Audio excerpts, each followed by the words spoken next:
are Sidney Simpson? No, Sid. I beg your pardon? Sid Simpson. I have Sidney Simpson here. Oh, have you? Well, you talk to him. He's probably the man. Silence! What is the charge against this man? He hasn't paid his rates, Your Worship. Hasn't paid his rates? And why not? Well, I don't know anything about them, Guv. Your Worship. Now, no flattery on Sidney Simpson. And if you did know what rates are for, would you pay them? Well, yes, if it was worth me money, sir. Your Worship. Well, does anyone care to enlighten him? I will, sir. Very well. Well, Your Worship. Come into the witness box, if you please.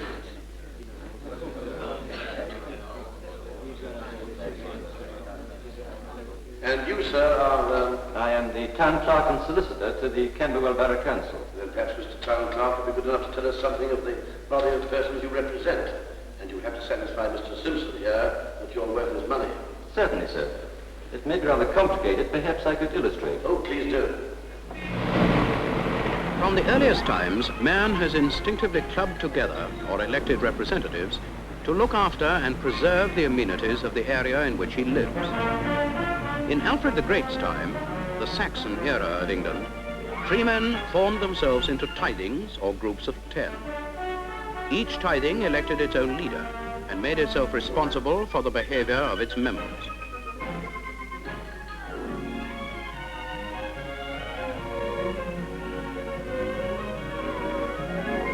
In Norman times, the tithings were grouped into hundreds and a bailiff appointed. The hundreds found themselves saddled with certain local responsibilities, among which were the maintenance of roads and bridges. Ultimately, with the growth of population and responsibilities, and with the need for more direct control from the Crown itself, the hundreds were grouped into counties. In pre-Norman days, each county had an earl or count as local governor. The powers of the sheriff, however, increased considerably. Twice yearly, he visited the hundreds' courts, where the tithings gave evidence and submitted reports on local offences, thus forming the basis upon which the jury system, as it exists today, has grown.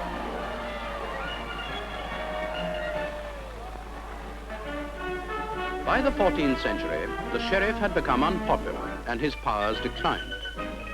Many of his duties were taken over by justices of the peace. They met once a quarter, and at these quarter sessions, with the aid of juries, tried criminal offences. Their powers of punishment developed into powers of an administrative nature, of the kind we recognize today as being the primary occupation of local government authorities. By the 18th century, they were levying a rate for expenses, disbursing poor relief, building workhouses and prisons, developing roads, building bridges, constructing sewers, and so on. The body supervising road repairs, or turnpike trustees, built toll gates. And were it not for the prevalent dishonesty and corruption of the time, much would have been achieved. As it was left for the 19th century to bring with it reforms and to shape local government as it is finally recognized today. With the Industrial Revolution came the Central Board of Health, the Factory Inspectorate, and the Poor Law Commissioners, all represented locally together with highway boards, sanitary boards, burial boards, school boards, street lighting boards, poor law unions, the police authorities, 101 local boards and authorities, overlapping and confused. In 1871, the local government board was set up to coordinate the many activities of the authorities. In 1872, the country was mapped out into urban and rural areas. In 1888, the county boroughs were... Just a minute. What is this? I'm sorry, Your Worship. That was the date for the creation of the Metropolitan Borough Councils. I suppose all this bundle has been cleared out. Oh, yes, indeed, sir. Took a long time, but by 1939... As recently as that? Yes, so far as London was concerned. In 1939, the powers of the London County Council and of the Metropolitan Borough Councils were clarified and simplified. Well, I'm glad to hear it. Now, tell me, these borough councils, are they like ordinary councils up and down the country? Very nearly, yes. Well, where do all these blokes come from? Who are they? Perhaps I could explain. Certainly. They come from the district in which they live or which they have been elected to represent.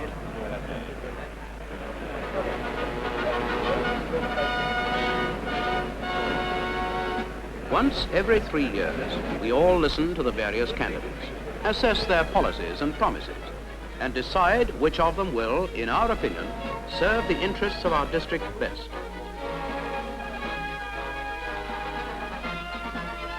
Then we register our votes.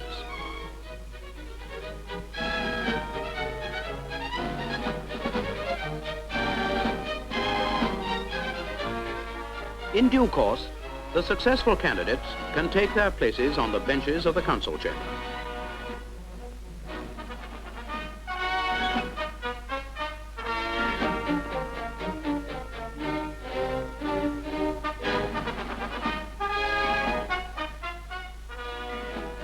The council's first duty is to elect a mayor, who only serves for 1 year and becomes, by virtue of his office, a local justice of the peace as well as chairman to the council.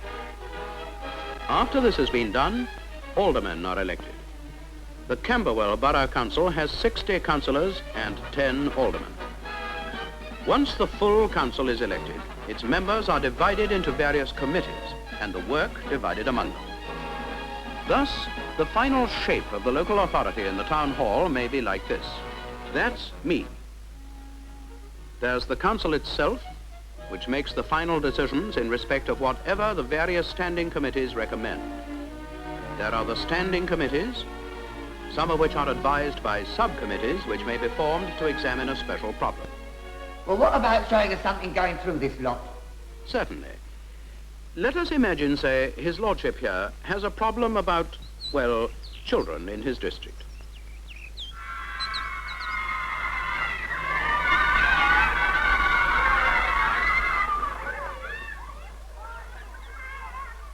He writes to the council suggesting that they should be provided with an alternative playground. The letter will come to my department, where it will be studied and directed to the appropriate committee, in this case, the Works Committee.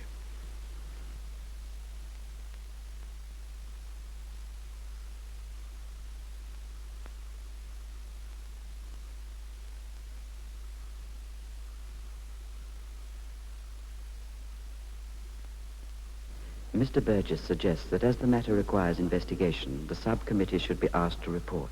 The committee agrees. The subcommittee for Parks and Open Spaces examines the matter. No, they decide, there doesn't seem to be any nuisance from children. So they report to the standing committee. Mr. Canning is reporting to the standing committee that in the view of the subcommittee, no new playground is necessary. He adds that the children are quite happy as they are. The Works Committee recommend that no action is necessary.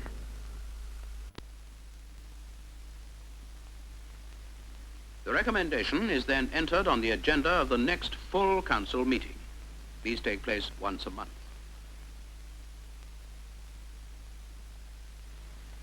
The council debates the question, and in the light of the recommendation of its standing committee, agrees to reject the suggestion. Back it comes to me for action. Incidentally, if a new playground had been recommended, the finance committee would have been asked to make the necessary money available. If they agreed to do so, the works department would have been instructed to put the work in hand. As it is, all that remains is for me to notify you, my lord, of the council's decision.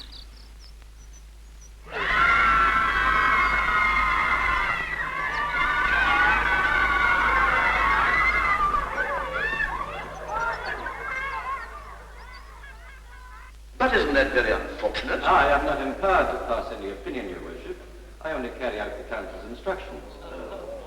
Yes, if this finance committee put up the money, what do we have to pay for? Where do you think they get it from? What are you all looking at me for? It's like any trade. What's yours, for example? Travelling salesman. Oh? And what do you travel in? Great haste when I spot a copper.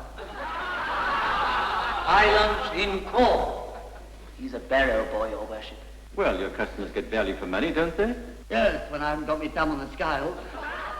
Well, tell him what you give him for his money. Perhaps, Your Worship, the Borough Treasurer could best answer that. As you please. Call the borough treasurer.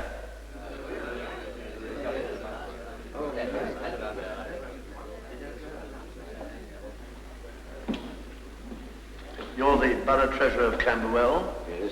Now, we want to know how the council spends its money and on what. Certainly, Your Worship. As every item of payment passes through my office, I probably have as clear a picture as any of the extent of the council's activities. Splendid. And perhaps you'll be good enough to put us in the picture too. May I call witnesses? I have several here who... Do, please, by all means. Thank you.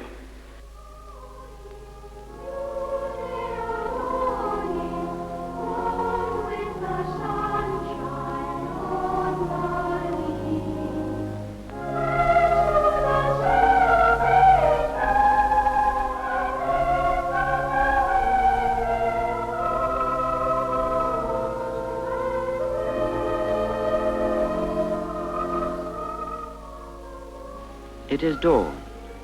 In the council parks, the council cemeteries and crematorium, and in the council-maintained streets, the early sun awakens the shadows. And along silent roads, the tram tracks, awaiting council disposal, lie rusting. Council employees are abroad early, clearing the debris of the previous day. Look here for a moment. An everyday street you must have seen 1,000 times. The council built it and keeps it in good repair. It built its houses. It planted its trees and every 2 years trims and maintains them.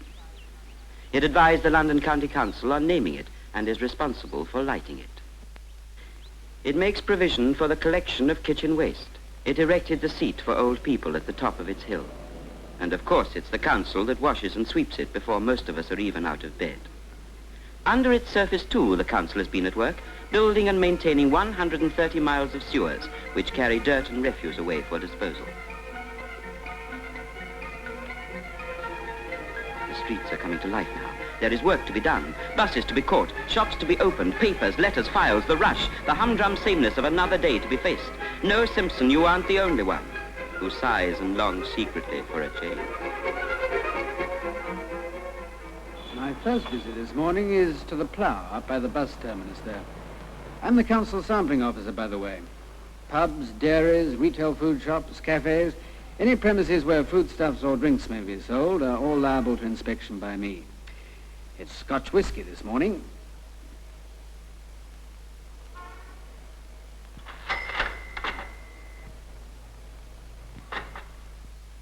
That's it. Show my credentials. I wonder he doesn't recognize me. I've been here several times before. Now we can start bottling up. You see, these double scotches are mine now, bought and paid for over the counter in the normal legal way. Even if the landlord wants to complain, he can't. I'm quite entitled to do what I like with them.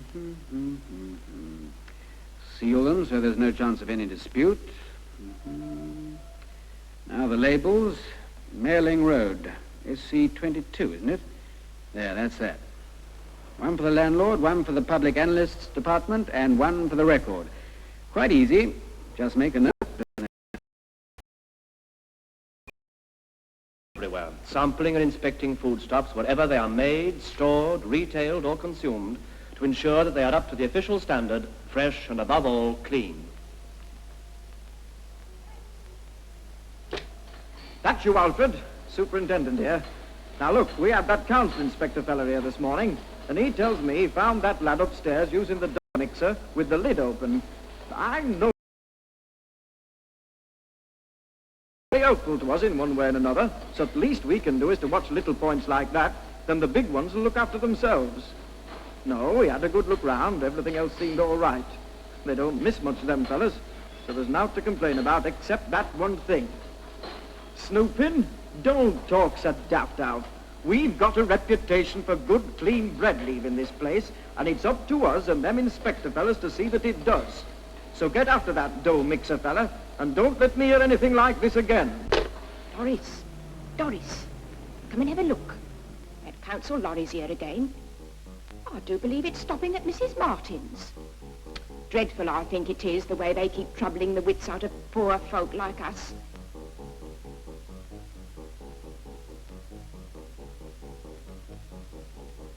And the kiddie. What the poor little mite must think, I don't know. Yes, poor Mrs. Martin's in difficulties again.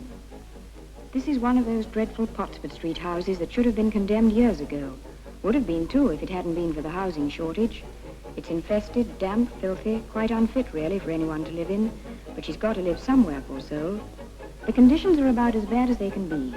Our men go in and disinfect it for her once in a while. In fact, we do all we can to help her.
Taking all our bedding away.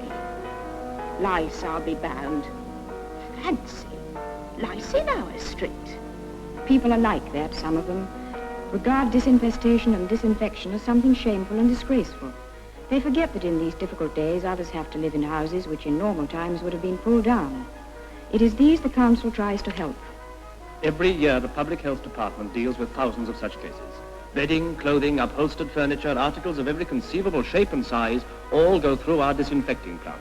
Our inspectors examine the cleanliness, ventilation and sanitation of houses, shops, factories, warehouses, flats, all nature of premises where people live or work. Disinfestation and disinfection are vital parts of our campaign against dirt, vermin and disease, which in many cases, and in spite of every reasonable care, gets beyond the control of the tenant. Sometimes they get beyond our control, too. Mrs. Martin is moving into the alternative accommodation we found for her. She can turn her back on the squalor and horror of number 33 Pottsford Street and start afresh in the new home for which she has waited so long.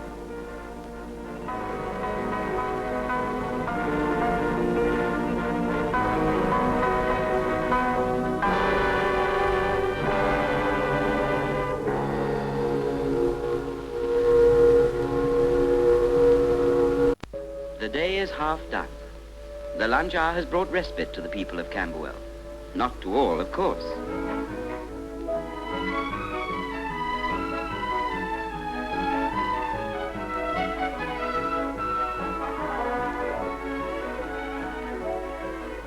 We who work in the council's lending libraries always expect to rush during the lunch hour. By the time it's over, we must have stamped hundreds of books and answered 3 times as many questions. No, we haven't got it in at the moment, but we can get it for you. Yes, madam, it's a very good book. I think you'll like it. You'll find it in the geographic section, sir. But the tickets...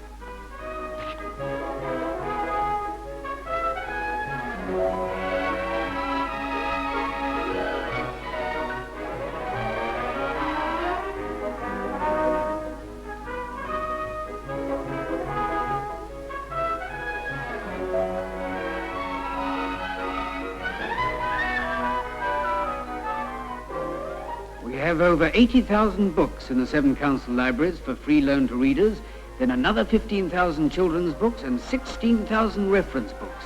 Quite staggering figures, really. We have reading rooms, too, with the latest newspapers, magazines and trade periodicals. And in all our libraries, we have made provision for the particular demands of students, for whom special facilities and services are available. In these and many other ways, the Council Library Service makes learning and pleasure available to all who care to use it.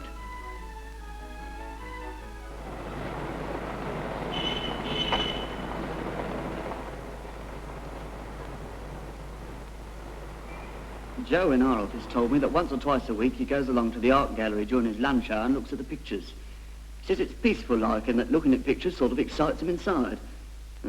Can't see it myself. Still, I don't suppose it does him any harm.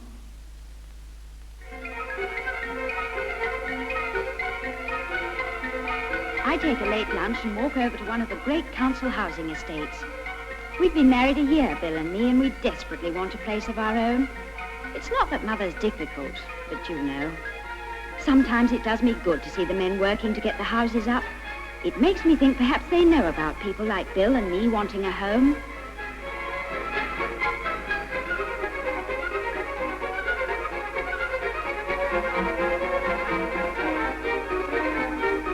How well I remember those first hectic days of planning before the war ended.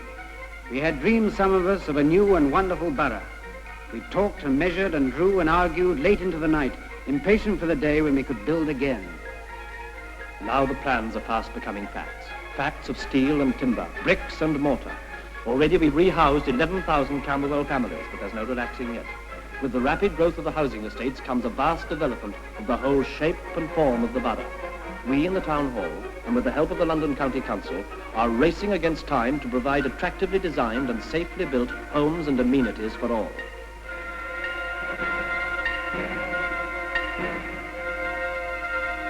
In the schoolrooms of the borough is being waged a far more vital campaign, a campaign to save lives from the ever-present danger of the roads. With posters, lectures, road signs and exhibitions, the Road Safety Committee struggles to reduce the toll of young lives.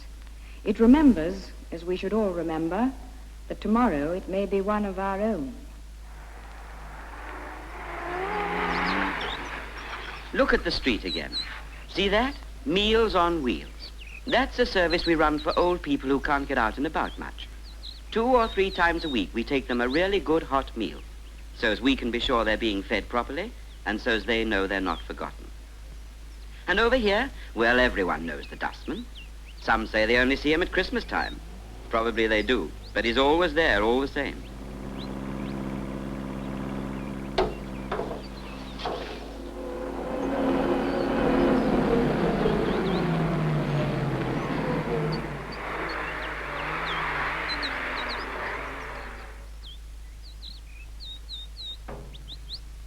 And this, well, it's the mobile library, also for the old people who can't get out to the local one. That's Mr. Purbeck, who reckons to know the very book for each of the hundreds he calls on each week. School's over for another day. Here they come, forgetting everything they've ever been told about road safety.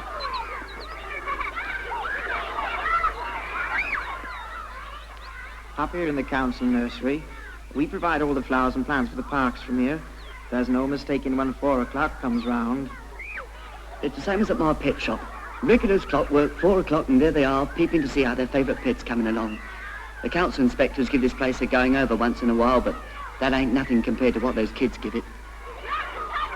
The council playgrounds fill. The council parks ring with their freedom from the classroom. You want to look at the parks for a bit. Everyone loves the parks.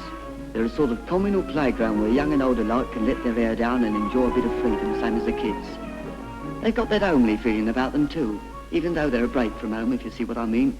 What with the kids squealing, band playing, oh, and there's dancing on the stage sometimes, pierrots or ballets or something, proper good, whatever it is.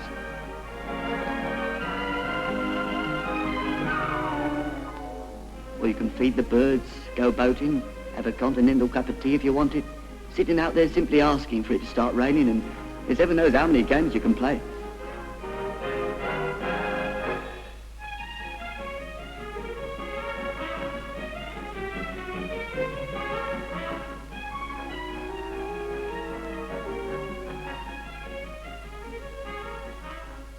Not that you have to do anything, of course.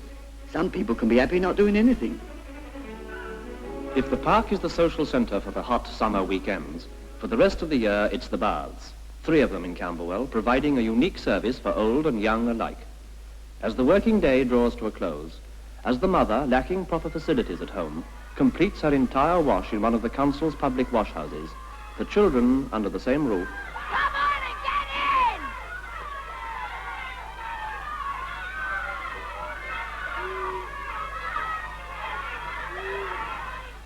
During the winter months, a floor is laid. The older men can play bowls, while for the youngsters there's badminton or table tennis or boxing.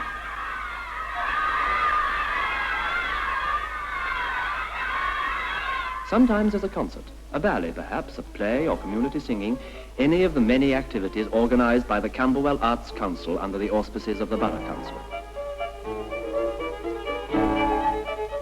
No one's taste is neglected, there's something for all. And to end the day, there is dancing, where all sections of the community unite under one roof for pleasure and relaxation.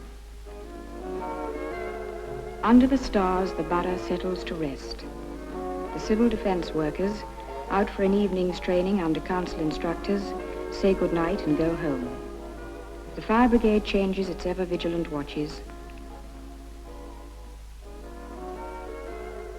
Cinema goers, their film going made safe by the rigours of the London County Council safety precautions and licensing laws, hurry for the last bus. Lovers, silent and content, find peace in council-lit streets, draw out the lingering moments before parting. Fancy the council thinking of that. The watchman guarding a council roadwork nods, and the policeman, paid for in the rates, goes placidly on his beat.